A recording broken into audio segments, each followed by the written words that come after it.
Ask Dr. Lala on TikTok, iyan po ang dapat nating malaman. Ang most common cause ng acne sa mga 14s or mga teens na tinatawag is the growth spurt, yung biglang pagtangkad or yung hormonal imbalance, meron po sila ng ganyan. So, ayon sa pag-aaral, kulang na kulang ang mga kabataan sa vitamin D3 or cholecalciferol na tinatawag.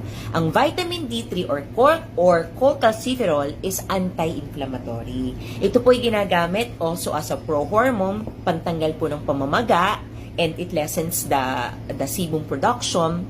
At ang kagandahan po, this is safe and effective sa mga bata, sa mga buntis, sa mga nagpapadede. So, if you want to have clear skin, hindi lang po dapat sabon ang ginagamit natin. You have to have a good soap, an acne soap, a toner, and a supplement like this. It's the Ferndy. Yan. Fan po talaga ako ng Ferndy. I prescribe this in my patients.